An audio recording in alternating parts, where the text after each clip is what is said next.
Vendredi 27 février, bonjour à tous et bienvenue dans votre édition de 13h45.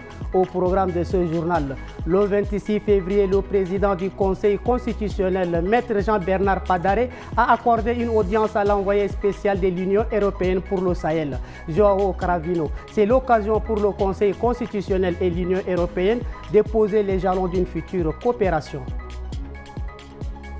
Le ministère de l'Environnement, de la Pêche et du Développement durable, en partenariat avec la FAO, a officiellement lancé ce mercredi 26 février le projet Accroître les co-investissements publics-privés pour l'action climatique dans les agroalimentaires lors d'un atelier à N'Djamena.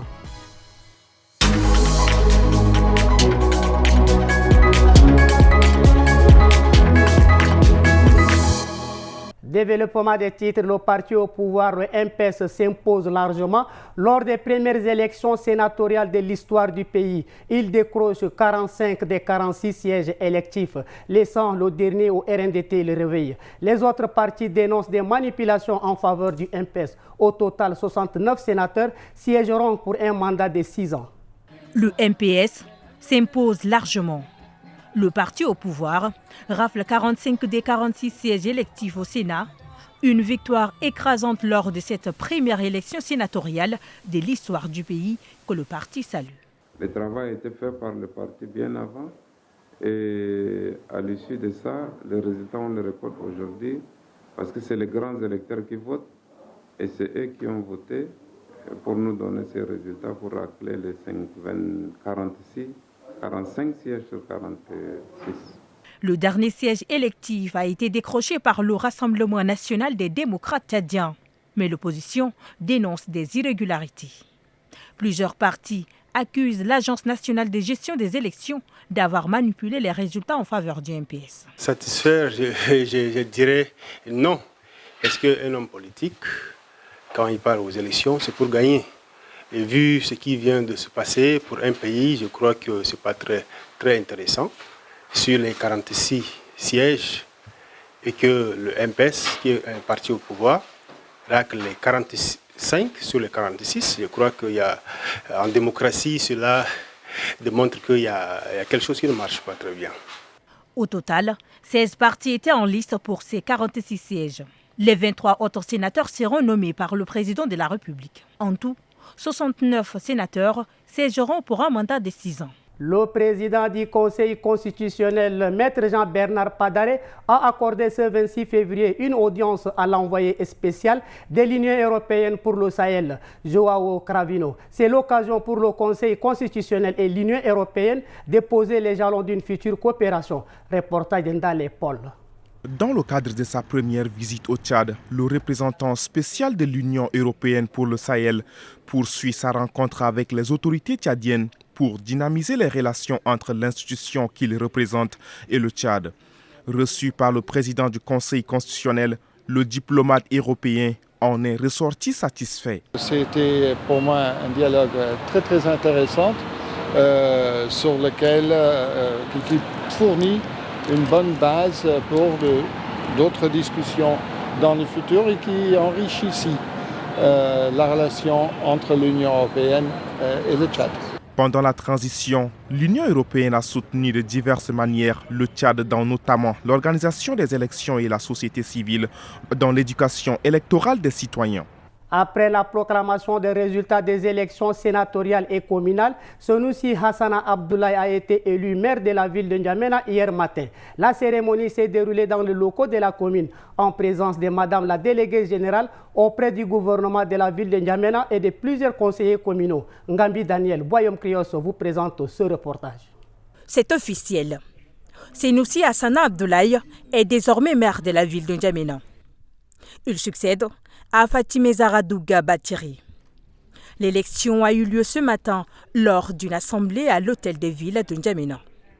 L'audience a été marquée par la passation de charges entre les deux personnalités. La délibération, nous avons M. Abdoulaye Hassana Senoussi. À ma droite, lève la main. Qui est élu maire de la ville de N'Djamena Monsieur Mamad Ibrahim Siam, à gauche de Madame le maire sortant, qui est élu adjoint maire, Madame Nadifa Narebaï, qui est première secrétaire de séance, et Monsieur Ali Adoum, qui est deuxième secrétaire de séance. La nouvelle équipe communale sera installée ce vendredi pour un mandat de 5 ans. Le ministère de l'Environnement, de la Pêche et du Développement durable, en partenariat avec la FAO, a officiellement lancé hier matin le projet Accroître les co-investissements publics-privés pour l'action climatique dans les agroalimentaires lors d'un atelier à N'Djamena. Ce projet vise à renforcer la collaboration entre les secteurs publics et privés pour soutenir les investissements climatiques dans l'agroalimentaire. Il permettra également d'élaborer des projets de qualité avec les partenaires privés et de faciliter les échanges entre pays et investisseurs. Le représentant adjoint de la FAO au Tchad, Marc Mankoussou, rappelle que l'agriculture représente 46% du PIB et emploie 75% de la population, dont 45% de femmes. Cet atelier constitue une occasion importante de présenter le projet aux différentes parties impliquées dans sa mise en œuvre, son importance, son but et les principaux objectifs qu'il poursuit. Le gouvernement du Tchad présentera également ses attentes concernant le développement du projet dans le pays, les activités prévues pour la première année et les résultats attendus à ce jour seraient aussi présentés. De son côté, Idriss Lol Mamadchoua, secrétaire général du ministère de l'Environnement, souligne que le Tchad reste confronté à une insécurité alimentaire persistante malgré ses atouts. Force est de reconnaître que le secteur agro-silvo-pastoral et halieutique peine à tenir toutes les promesses et attentes des acteurs du fait de certaines contraintes majeures, parmi lesquelles les répercussions du changement climatique et des conflits en cours dans certains pays voisins. L'insécurité dans certaines zones, telles que le terrorisme, les conflits liés à l'utilisation des ressources naturelles, la faiblesse du niveau d'organisation des acteurs des chaînes de valeur et surtout le sous-financement des activités agro-silvo-pastorales et halieutiques ainsi que les activités connexes. Financé à hauteur de $200 000 par le Fonds vert pour le climat, ce projet s'étendra sur 3 ans. Place à l'actualité internationale, les principales nouvelles du monde vous est présentées par Aimé Dolinassou. Centrafrique, une attaque armée a visé ce mardi 25 février 2025 le village de Nzoro dans la sous-préfecture d'Ngaoundai au nord-ouest du pays.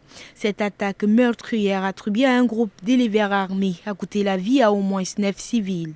Plusieurs autres personnes ont été blessées et plus de 700 maisons d'habitation et de lieux de commerce incendiés. Pour le moment, les activités sont paralysées dans la ville.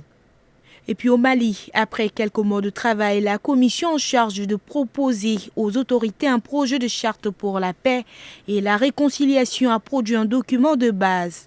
De nombreux partis politiques maliens et groupes armés du Nord ont boycotté la phase d'élaboration du document. Ils affirment mercredi 26 février ne pas se sentir concernés par ce projet. Pour finir, dans l'est de la République démocratique du Congo, dans les hauts plateaux du Sud Kivu, des affrontements sont signalés depuis le 21 février. Dans cette zone montagneuse qui surplombe le lac Tanganyika, s'opposent les groupes gouvernementaux congolais alliés à des milices locales et à l'armée burundaise présente dans la zone contre un groupe armé local fraîchement allié à l'AFC M23 soutenu militairement par le Rwanda. C'est la fin de cette édition. Merci pour votre fidélité et bonne suite de programmes sur notre antenne.